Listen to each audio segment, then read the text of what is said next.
നമസ്കാരം. കേരളത്തിന്റെ വികസന തുടർച്ചകൾ അടുത്തറിയാൻ കേരള വിഷൻ ന്യൂസ് 140 നിയമസഭാ മണ്ഡലങ്ങളിലൂടെയും സഞ്ചരിക്കുകയാണ്.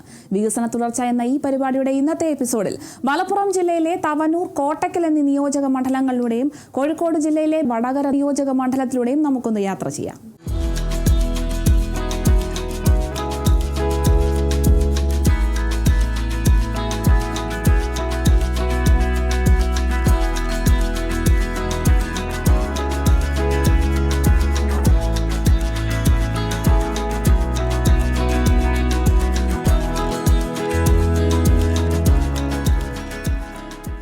വികസന തുടർച്ചയുടെ ആദ്യത്തെ യാത്ര മലപ്പുറം ജില്ലയിലെ ചരിത്രവും പാരമ്പര്യവും പേറുന്ന ഭാരതപ്പുഴയുടെ തീരത്ത് സ്ഥിതി ചെയ്യുന്ന തവനൂർ നിയോജക മണ്ഡലത്തിലൂടെയാണ്.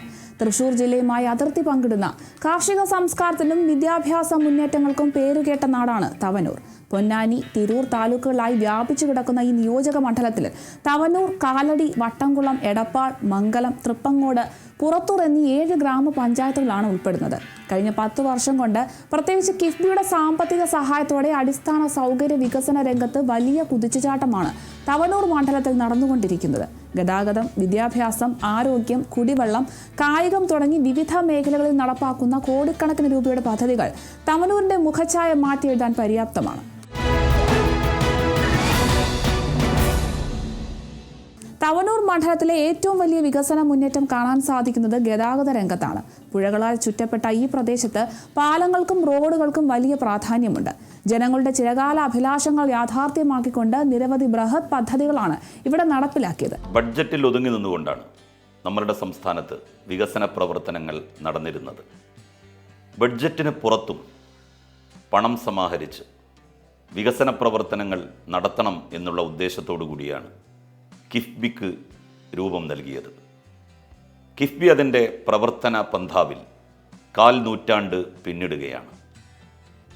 കിഫ്ബിയെ സംസ്ഥാനത്തിൻ്റെ വികസനത്തിന് ഉപയുക്തമാകും വിധം മാറ്റിയെടുക്കുന്നത് 1ാം പിണറായി സർക്കാരിൻ്റെ കാലത്താണ്. അന്നു മുതൽ ഒട്ടനവധി വികസന പ്രവർത്തനങ്ങളാണ് സംസ്ഥാനത്തിൻ്റെ എല്ലാ ഭാഗങ്ങളിലും സർവ്വമേഖലകളിലും നടന്നുകൊണ്ടിരിക്കുന്നത്. ബജറ്റുമായി ബന്ധപ്പെട്ട വികസന പ്രവർത്തനങ്ങൾ ഒരു ഭാഗത്ത് നടക്കുമ്പോൾ ബജറ്റിന് പുറത്ത് കിഫ്ബി ഫണ്ട് ഉപയോഗിച്ചുകൊണ്ടുള്ള വികസന പ്രവർത്തനങ്ങൾ തകൃതിയായി മറുഭാഗത്തും നടക്കുന്നു. ഈ 2 വികസന വഴികളിലൂടെ കേരളം അഭൂതപൂർവമായ വികസന കുതിപ്പാണ് കഴിഞ്ഞ കുറച്ച് വർഷങ്ങളായി നടത്തിക്കൊണ്ടിരിക്കുന്നത്.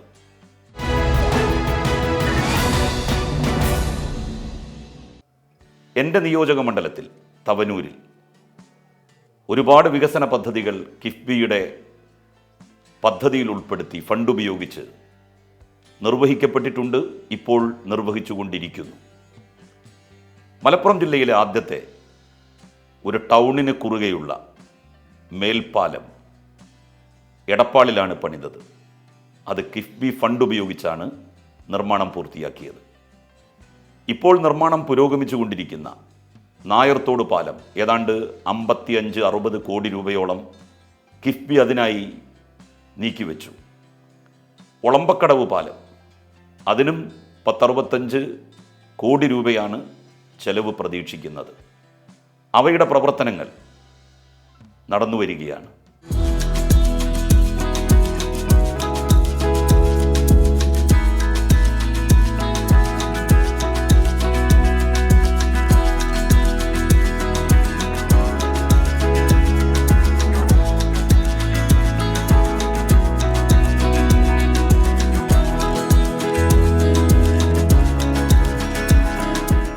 പ്രധാനമായും എടുത്തു പറയേണ്ടത് പാലങ്ങളുടെ നിർമ്മാണമാണ്.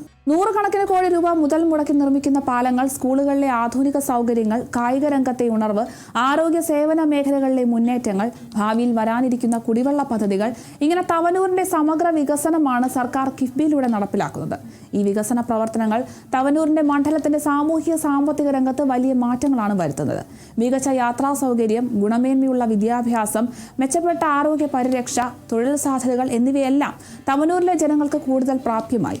വികസനത്തിന്റെ ഈ കുതിപ്പ് തവനൂരിന്റെ ശോഭനമായ ഭാവിക്കുള്ള അടിത്തറ പാവുകയാണ്.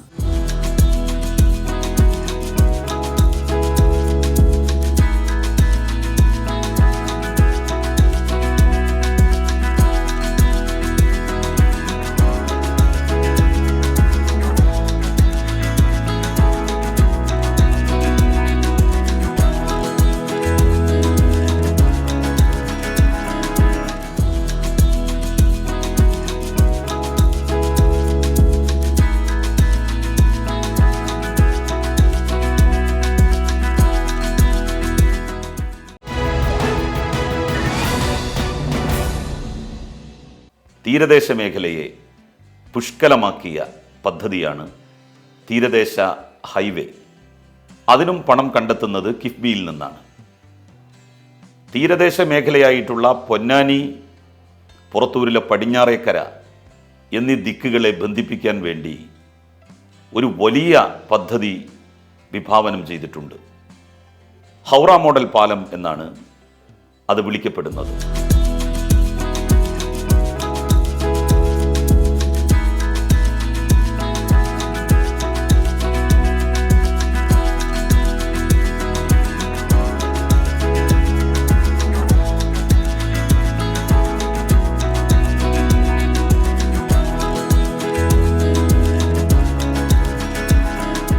നിരവധി റോഡുകൾ, നിരവധി സ്കൂൾ കെട്ടിടങ്ങൾ, ഇതെല്ലാം കിഫ്ബി ഫണ്ട് ഉപയോഗിച്ച് എല്ലാ നിയോജക മണ്ഡലങ്ങളിലും ചെയ്തിട്ടുണ്ട്. അത് അതിൻ്റെ പൂർണ്ണതയിൽ തന്നെ തവനൂർ മണ്ഡലത്തിലും നിർവഹിക്കപ്പെട്ടിട്ടുണ്ട്. കിഫ്ബി കേരളത്തിൻ്റെ വികസന ചരിത്രത്തിലെ ഒരു നാഴികക്കല്ലാണ്. പദ്ധതികൾ ബജറ്റിൻ്റെ പരിധിയിൽ മാത്രം ഒതുങ്ങി നിന്നിരുന്ന ഒരു കാലത്ത് ആ പരിധിക്ക് പുറത്തേക്ക് വികസന പ്രവർത്തനങ്ങളെ വ്യാപിപ്പിക്കാൻ കിഫ്ബിക്ക് സാധിച്ചു എന്നുള്ളത് വളരെ പ്രധാനപ്പെട്ട ഒരു കാര്യമാണ്. ഒട്ടനവധി വികസന പ്രവർത്തനങ്ങളാണ് സംസ്ഥാനത്തിൻ്റെ എല്ലാ ഭാഗങ്ങളിലും സർവ്വമേഖലകളിലും നടന്നുകൊണ്ടിരിക്കുന്നത്.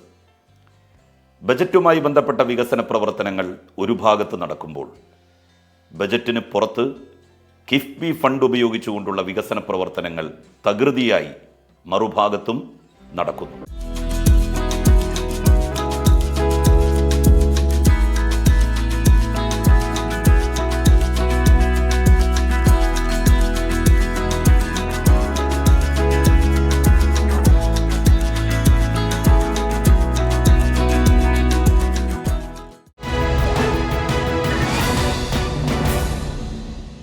വികസന തുടർച്ചയുടെ അടുത്ത യാത്ര ആയുർവേദ ചികിത്സയുടെ ആഗോള തലസ്ഥാനം എന്ന് വിശേഷിപ്പിക്കാവുന്ന സാംസ്കാരിക പൈതൃകവും വാണിജ്യ പ്രാധാന്യവുമുള്ള മലപ്പുറം ജില്ലയിലെ കോട്ടയ്ക്കൽ നിയോജക മണ്ഡലത്തിലൂടെയാണ്. ഇവിടെ പാരമ്പര്യത്തിന്റെ തനിമ നിലനിർത്തിക്കൊണ്ട് തന്നെ ആധുനിക വികസനത്തിന്റെ പുതിയ അധ്യായങ്ങൾ എഴുതപ്പെടുകയാണ്. കോട്ടയ്ക്കൽ മുനിസിപ്പാലിറ്റിയും എടയൂർ, ഇരുമ്പിളിയം, മാറാക്കര, പൊന്മള, വളാഞ്ചേരി എന്നീ 6 ഗ്രാമപഞ്ചായത്തുകളും ചേർന്നതാണ് കോട്ടയ്ക്കൽ നിയോജക മണ്ഡലം. കോട്ടയ്ക്കൽ ആര്യവൈദ്യശാലയുടെ കീർത്തി ലോകമെങ്ങും പരന്നു കിടക്കുമ്പോൾ ഈ മണ്ഡലം ആരോഗ്യ ടൂറിസത്തിന്റെയും പ്രധാന കേന്ദ്രമാണ്.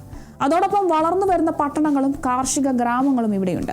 ഈ വൈവിധ്യമാർന്ന സ്വഭാവം കണക്കിലെടുക്കുമ്പോൾ സമഗ്രമായ അടിസ്ഥാന സൗകര്യ വികസനം ഈ നാടിന് അത്യന്താപേക്ഷിതമാണ്.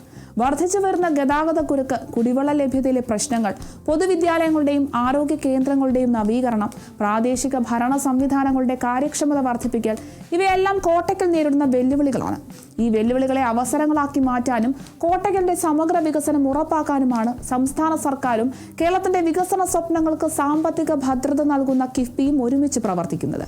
കിഫ്ബി എന്നൊരു സംവിധാനം കേരളത്തിൽ വന്നതുകൊണ്ട് തന്നെ കേരളത്തിലൊട്ടുക്കും രാജ്യത്ത് തന്നെ 1ാം സ്ഥാനത്തേക്ക് എത്താൻ കഴിഞ്ഞത് കിഫ്ബി എന്നൊരു സംവിധാനം LDF സർക്കാരിൻ്റെ നേതൃത്വത്തിൽ ഇവിടെ വന്നതിൻ്റെ ശേഷമാണ്. ഇപ്പം നമുക്കറിയാം, നാഷണൽ ഹൈവേ UDF സർക്കാരിൻ്റെ കാലത്ത് നാഷണൽ ഹൈവേ സംവിധാനം നമ്മുടെ കേരളത്തിൽ നടപ്പാക്കാൻ സാധിക്കില്ല എന്ന് പറഞ്ഞ് UDF ഒഴിവാക്കിയ ഒരു സംഭവമാണ് നാഷണൽ ഹൈവേ. ഇന്ന് പണി കഴിഞ്ഞ് അത് പ്രവർത്തനത്തിന് ഉദ്ഘാടനത്തിനായിക്കൊണ്ടിരിക്കുകയാണ്. അതിന് 6,000 കോടി രൂപ കൊടുത്തത് കിഫ്ബിയിൽ നിന്നാണ്. അതുപോലെ കേരളത്തിൻ്റെ ഒരു പുനർജനനത്തിന് വേണ്ടിയിട്ട് കിഫ്ബി എന്നൊരു സംവിധാനത്തിലൂടെ വന്നിട്ടുള്ള മാറ്റങ്ങൾ ഒട്ടനവധിയാണ്. പറയാൻ കഴിയാത്തതിലും അപ്പുറമാണ് കിഫ്ബി എന്നൊരു ഡെവലപ്മെൻറ്റ് സംവിധാനം ഇവിടെ വന്നതുകൊണ്ട് കേരളത്തിന് നമുക്ക് കിട്ടിയിട്ടുള്ളത്. വിദ്യാഭ്യാസം, ജലവിഭവം, ഗതാഗതം, ആരോഗ്യം, പ്രാദേശിക ഭരണം, നൈപുണ്യ വികസനം തുടങ്ങി വിവിധ മേഖലകളിൽ കോടിക്കണക്കിന് രൂപയുടെ പദ്ധതികളാണ് കിഫ്ബിയുടെ സഹായത്തോടെ ഇവിടെ നടപ്പിലാക്കിയത്. ഈ പദ്ധതികൾ കോട്ടയ്ക്കലിന്റെ മുഖഛായ മാറ്റുന്നതിനൊപ്പം ഇവിടുത്തെ ജനങ്ങളുടെ ജീവിത നിലവാരം ഉയർത്താനും സഹായിക്കുന്നുണ്ട്. ഈ കോടിക്കണക്കിന് രൂപയുടെ നിക്ഷേപം, ഓരോ പദ്ധതിയും അത് കോട്ടയ്ക്കലിലെ ഓരോ പൗരന്റെയും ജീവിതത്തെ നേരിട്ടോ അല്ലാതെയോ സ്വാധീനിക്കുന്നവയാണ്. ഇപ്പൊ നമ്മളെ സംബന്ധിച്ചിടത്തോളം കോട്ടയ്ക്കൽ മണ്ഡലം തന്നെ പരിശോധിച്ചു കഴിഞ്ഞാൽ കിഫ്ബിയുമായി ബന്ധപ്പെട്ട് ഇപ്പോൾ ഇവിടെ ഞാൻ കോട്ടയ്ക്കൽ മുനിസിപ്പൽ കൗൺസിലറാണ്. കോട്ടക്കൽ മുനിസിപ്പാലിറ്റിയിലെ Rajas higher secondary school KIIFB പദ്ധതി ഉപയോഗിച്ച് 3 കോടി രൂപ ഉപയോഗിച്ചിട്ട് അവിടെ ഒരു കെട്ടിടം ഇപ്പം അടുത്ത് പണി പൂർത്തീകരിച്ചിട്ടുണ്ട്.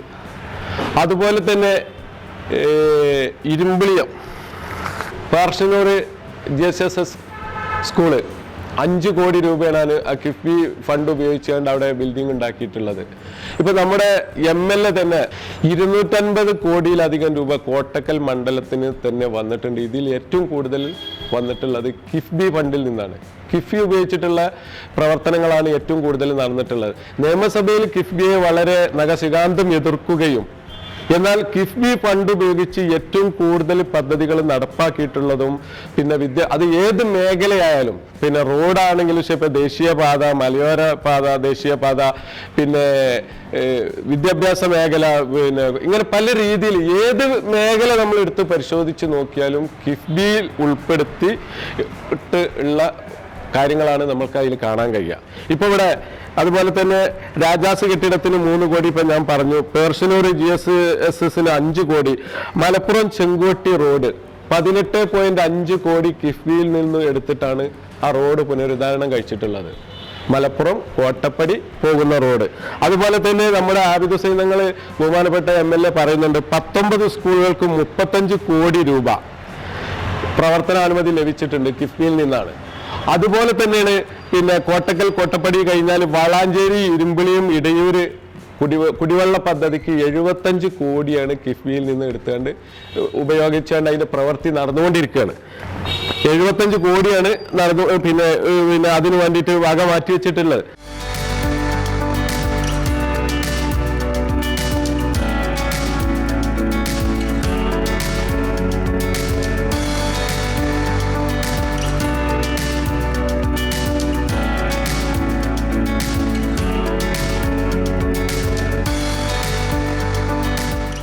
മികച്ച വിദ്യാഭ്യാസം, ശുദ്ധജലം, നല്ല റോഡുകൾ, മെച്ചപ്പെട്ട ആരോഗ്യ സൗകര്യങ്ങൾ, കാര്യക്ഷമമായ സർക്കാർ സേവനങ്ങൾ ഇവയെല്ലാം ഒരു നാടിന്റെ അടിസ്ഥാനപരമായ അവകാശങ്ങളാണ്.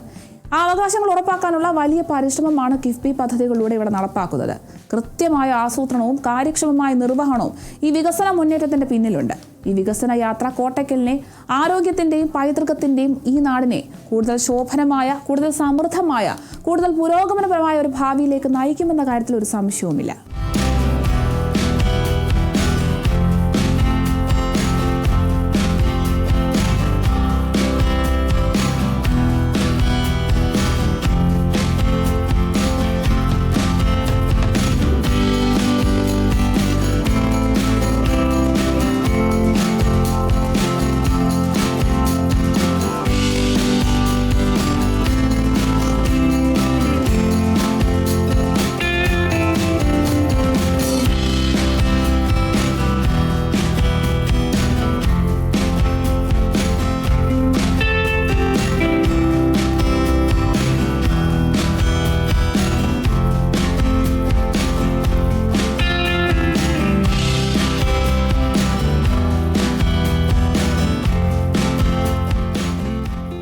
അതുപോലെ തന്നെ വളാഞ്ചേരി നഗരസഭയ്ക്ക് പുതിയ കെട്ടിട നിർമ്മാണത്തിന് വേണ്ടി 11.13 കോടി.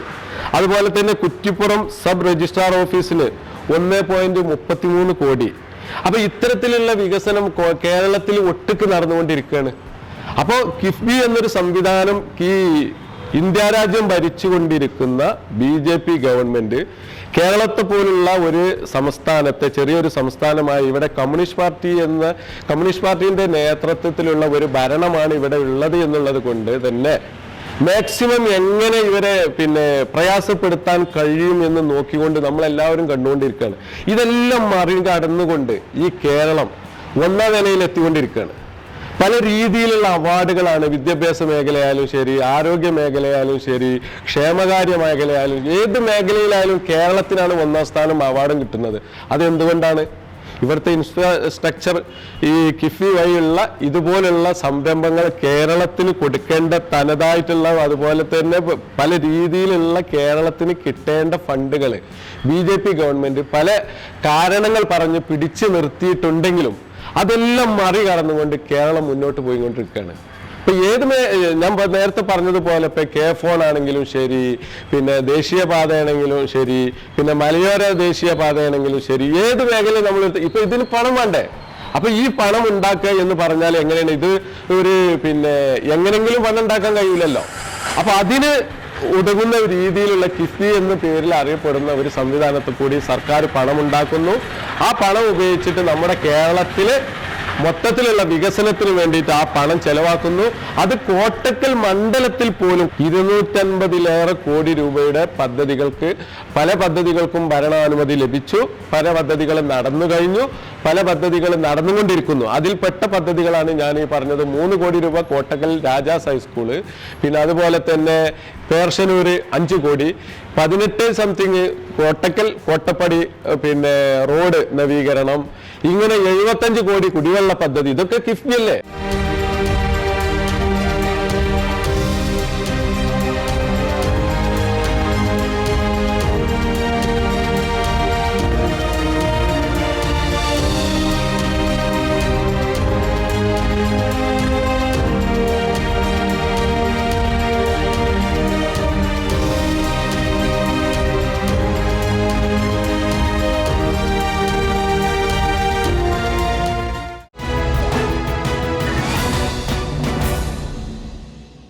വികസന തുടർച്ചയുടെ അടുത്ത യാത്ര കടത്തനാടിന്റെ വീര്യവും ലോകനാർക്കാവ് പോലുള്ള പ്രശസ്ത ക്ഷേത്രങ്ങളുടെ സാന്നിധ്യവും കുഞ്ഞാലിമരക്കാരുടെ പോരാട്ട വീര്യവും ഉൾക്കൊള്ളുന്ന സാംസ്കാരിക സമ്പന്നമായ വടകര നിയോജക മണ്ഡലത്തിലൂടെയാണ്. വടകര മുനിസിപ്പാലിറ്റിയും അഴിയൂർ, ഒഞ്ചിയം, ചോറോട്, ഏറാമല, വില്യാപ്പള്ളി തുടങ്ങിയ പഞ്ചായത്തുകളും ചേർന്നതാണ് വടകര നിയോജക മണ്ഡലം. ചരിത്രപരവും സാംസ്കാരികപരമായി ഏറെ പ്രാധാന്യമുള്ള ഈ നാടിന്റെ സമഗ്ര വികസനത്തിന് സംസ്ഥാന സർക്കാർ പ്രത്യേകിച്ച് കിഫ്ബി വഴി വലിയ ഊന്നലാണ് നൽകുന്നത്. അടിസ്ഥാന സൗകര്യ വികസനം, ഗതാഗതം, വിദ്യാഭ്യാസം, ആരോഗ്യം, കുടിവെള്ളം, കായികം, ടൂറിസം, റവന്യൂ സേവനങ്ങൾ തുടങ്ങിയ എല്ലാ മേഖലകളിലും കോടിക്കണക്കിന് രൂപയുടെ പദ്ധതികളാണ് ഇവിടെ യാഥാർത്ഥ്യമായിക്കൊണ്ടിരിക്കുന്നത്. കാലങ്ങളായി വടകര നേരിടുന്ന പല വികസന മുരടിപ്പുകൾക്കും പരിഹാരം കാണാൻ ഈ പദ്ധതികളിലൂടെ സാധിച്ചു. ഈ വികസന യാത്രയിൽ ഏറ്റവും പ്രധാനപ്പെട്ട ഒന്നാണ് ഗതാഗത രംഗത്തെ മുന്നേറ്റം. വടകരയുടെയും സമീപ പ്രദേശങ്ങളുടെയും വളർച്ചയ്ക്ക് മികച്ച റോഡ്, റെയിൽ മേൽപ്പാല സൗകര്യങ്ങൾ അനിവാര്യമാണ്. ഇതിനായി കിഫ്ബി സഹായത്തോടെ പൊതുമരാമത്ത് വകുപ്പ് നടപ്പാക്കുന്നത് വലിയ പദ്ധതികളാണ്. തീരദേശ മേഖലയുടെ വികസനത്തിൽ നാഴികക്കല്ലാകുന്ന പദ്ധതിയാണ് തീരദേശ ഹൈവേ. ഇതിന്റെ ഭാഗമായി വടകരയ്ക്ക് ലഭിക്കുന്ന ചരിത്രപരമായ ഒരു മുതൽക്കൂട്ട് കൂടിയാണ് കുഞ്ഞാലിമരക്കാർ പാലം. സാൻഡ് ബാഗ്സിൽ നിന്നും കോട്ടക്കൽ കടവിലേക്ക് നിർമ്മിക്കുന്ന ഈ പാലത്തിന് 49,77,00,000 രൂപയാണ് കിഫ്ബി അനുവദിച്ചത്. അതോടൊപ്പം തീരദേശ ഹൈവേയുടെ ഭാഗമായി സാൻഡ് ബാങ്ക്സ് മുതൽ പൂഴിത്തല വരെയുള്ള റോഡിന്റെ നിർമ്മാണവും ആരംഭത്തിലാണ്. ഇത് യാഥാർത്ഥ്യമാകുന്നതോടെ തീരദേശ യാത്ര കൂടുതൽ എളുപ്പമാകും, ടൂറിസം സാധ്യതകളും വർദ്ധിക്കും.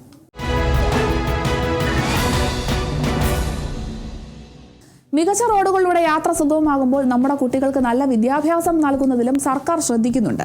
പൊതുവിദ്യാഭ്യാസ സംരക്ഷണ യജ്ഞത്തിന്റെ ഭാഗമായി കിഫ്ബി സഹായത്തോടെ വടകര മണ്ഡലത്തിലെ നിരവധി സ്കൂളുകൾ ആധുനികവൽക്കരിക്കപ്പെട്ടു.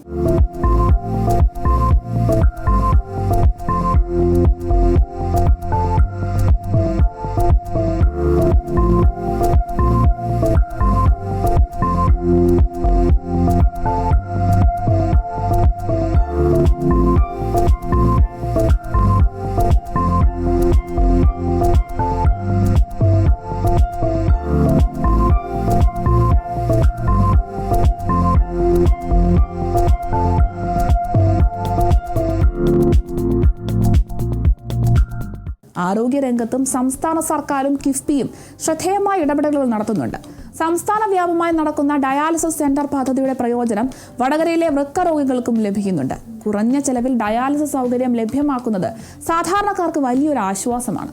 അതുപോലെ പകർച്ചവ്യാധികൾ നേരിടാൻ പ്രാദേശിക ആരോഗ്യ കേന്ദ്രങ്ങളെ സജ്ജമാക്കുന്ന 10 കിടക്കകളുള്ള ഐസൊലേഷൻ വാർഡ് പദ്ധതിയും വടകരയിലെ ആരോഗ്യ മേഖലയ്ക്ക് കരുത്തേക്കും.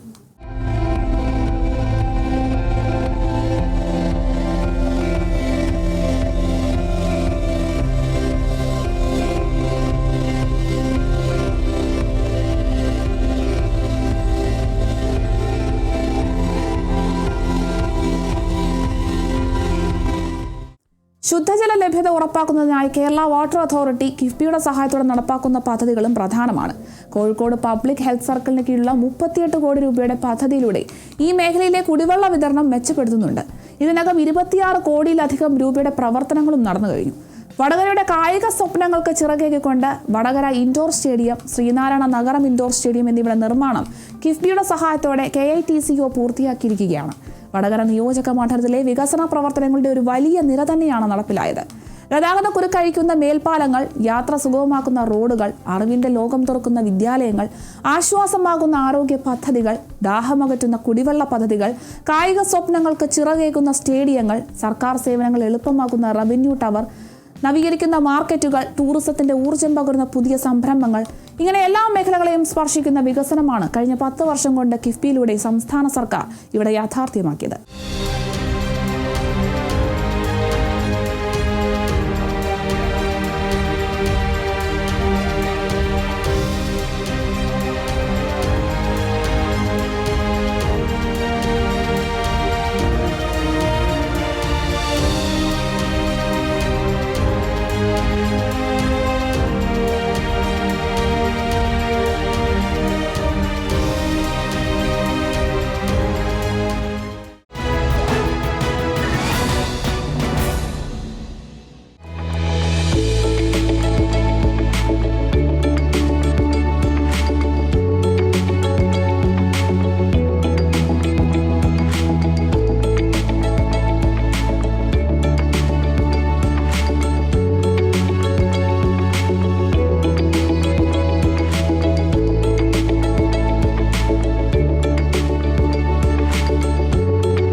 കിഫ്ബിയുടെ ധനസഹായത്തോടെ ഓരോ മണ്ഡലത്തിലും സംസ്ഥാന സർക്കാർ നടപ്പിലാക്കുന്ന ഈ വികസന പ്രവർത്തനങ്ങൾ മണ്ഡലത്തിലെ ജനങ്ങളുടെ ജീവിത നിലവാരവും ഉയർത്തുമെന്നതിൽ സംശയമില്ല.